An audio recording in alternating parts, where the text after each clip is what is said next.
माता पिता ने कहा, पुत्र हमें प्यास लगी है, थोड़ा जल तो पिला दो। पुत्र सरयू के घाट पर आया। घाट पर आकर माँ बाप की कांवर नीचे रख दी और हाथ में से कमंडल लेकर सरयू के घाट पे चला गया। मगर कहते हैं ना कि मौत बड़ी बलवान है, बड़ी, और ये काल तुझे तड़ पाएगा। ये मौत बड़ी बलवान तेरी, और ये काल तुझे तड़ पाएगा।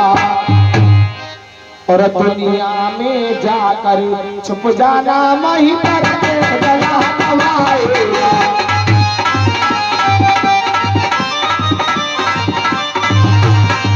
दुनिया में जाकर छुप जाना, ये वहीं पर गला दबाएगा। ये वहीं पर गला दबाएगा।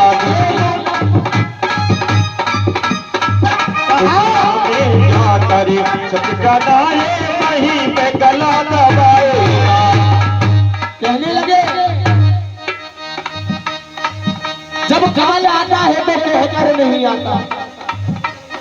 मगर मैया एक बात और है, बुढ़ापे का काल अलग होता है और अकाल मृत्यु हो वो अलग है।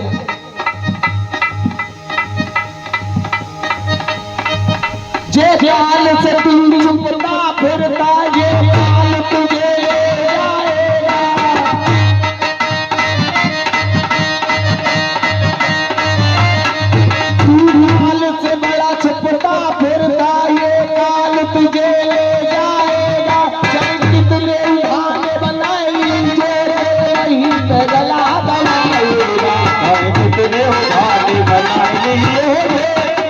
गला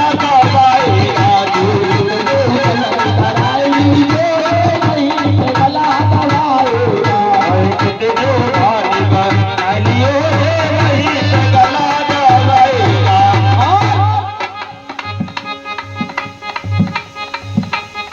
मैया एक कथा चल रही, तबा कथा में जैसी मैया बैठी, मैंने मैया ले गई, मैया तुम जब भागवत में आइए कहा छोड़ के आएंगे, तो ठाले है मैया बता रही, सुनो जो कलयुग की बात है। भजन कीर्तन कथा करना कराना छोड़ दिया। भजन भजन कीर्तन कथा करना कराना छोड़ दिया। बुलाना छोड़ दिया। बुलाना छोड़ दिया। मैंने कहा क्यों मैया? तो उनके पतिदेव बोले, पतिदेव कह रहे भजन कीर्तन कथा करना कराना छोड़ दिया। बहन और भांजी को घर में बुलाना छोड़ दिया। मनाते हैं बीवी को मां को बुलाना छोड़ दिया। तो जाता मुझे हाल है कि अपनी बीवी को मनाने की सबको ध्यान है, मगर माँ बाप की फिक्र नहीं है। आज सर्वजनी विवाहित जीवन होते हुए और अपने माँ बाप की काबर को लेकर चलती है। माँ बाप की काबर रख कर और कमंडल हाथ में लेके सरयू के तट पर जा रहे हैं। और घाट पर सरवण जैसे ही पहुंचे और लेके कमंडल जल में डाला, जल से ध्वनि प्रकट हुई। राजा दशरथ ने सोचा तो कोई जानवर आ गया और तरकस में से निकाल कर बाण अनदेखे में चला दिया। जैसे बाण ने सीने को छलनी किया, आवाज आने लगी, मेरी माँ, ये क्या हो गया? राजा दशरथ दौड़े कर गए दशरथ ने जाकर शर्मन को देखा। दशरथ कहते हैं शर्मन, ये बात मैंने जानबूझकर नहीं मारा, मैंने तो सोचा कि कोई पक्षी है या कोई जानवर है। एक बहुत पुरानी कहावत भी है, मैया गाया करते हैं, आप पहुंचा सरजू तीर भरत को नीर, वो छल बेचारा। उसे क्या पता था कि ये शरीर का घात ही मेरी मृत्यु का घात हो जाएगा। दशरथ से सर्वत्र बोले, राजा मुझे तो छोड़ दो, वो हरकावर में मेरे माता पिता बैठे हैं, बस इतनी विनती करता हूँ मेरे माता पिता को जब जगा दो।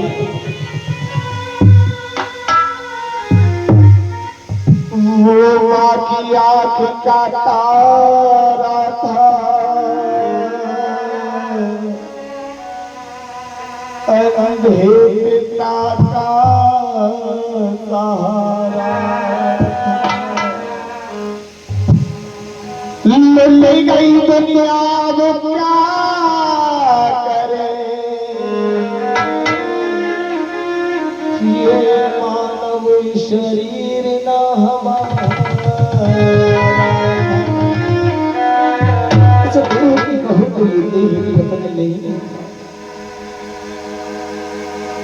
जब जाते हैं ना तो ये देह भी नहीं रह जाती है। जैसे आज सरवर के प्राण तो चले गए, मगर देह पड़ी रह गई। राजा दशरथ चल भर कर जाते हैं, दोनों को जल दिया। मैया ने कहा, तुम शरवण नहीं हो सकते, और पुत्र तुम अगर शरवण हो तो हम जब जल पिएंगे जब अपनी आवाज सुना दो,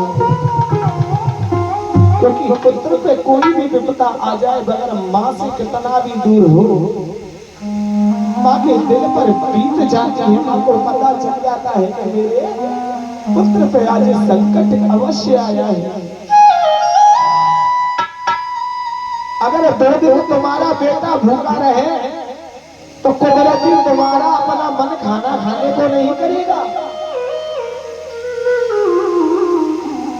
तो सोचो, तो अंधे माई बाप का सहारा था, शर्मन कुमारी अपनी देह को छोड़कर चले गए। दशरथ चले लेकर गए, रानी ने कह दिया तुम शर्मन नहीं हो सकते। राजा ने कहा, आप ये क्षण कीजिए, लाया हूं मैंने भर और सुख से जल पीजिए,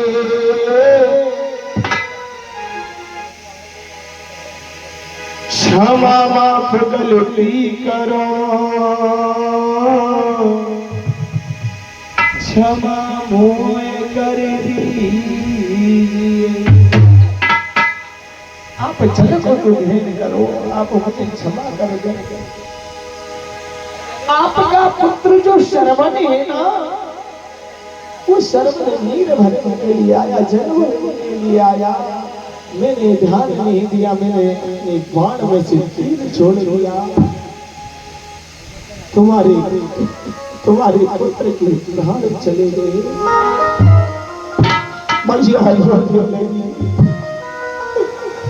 भैया कहती है, राजा दशरथ ये ऐसे हुआ रे क्यों हुआ, और आज ये अपराध है आपका, और आज हम जल पी नहीं सकते, दशरथ तुम्हारे हाथ का।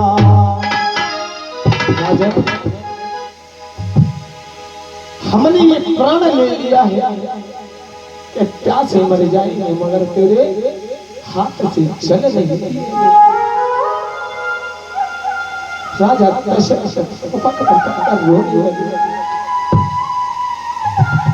मैया कहती है राजा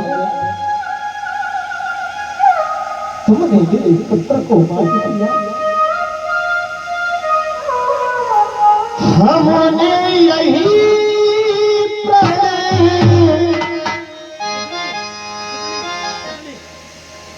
हमने यही प्रण लीला है,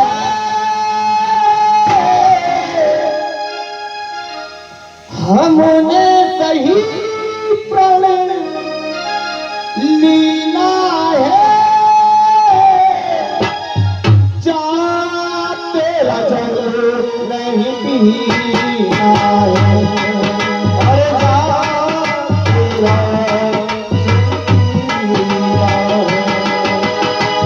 जा तेरा नहीं पीना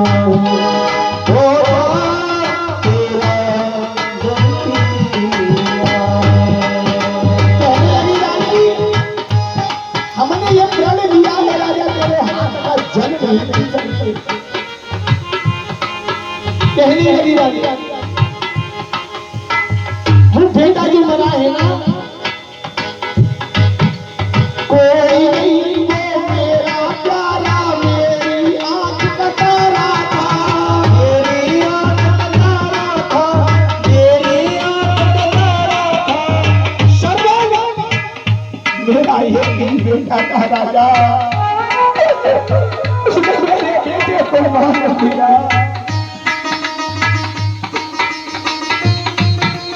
दिल से पूछे राजा दशरथ मेरे नैन का तारा था, वो मेरे नैन का तारा था, वो मेरे नैन का तारा था, दिल से लगाया मैंने उसको वो वालों से प्यारा था, अरे वो तारा से प्यारा था, वो तारा से प्यारा था, आसुत कहने लगी रानी दिल में सोना चुराना प्राण ये हमको देना है, रानी कहने लगी राजा प्राण ये हमको देना है, जा तेरा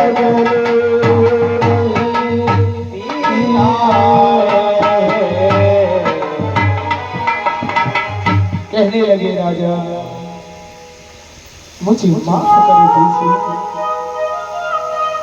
मुझे माफ कर दीजिए, उससे बहुत बड़ी भूल हो गई।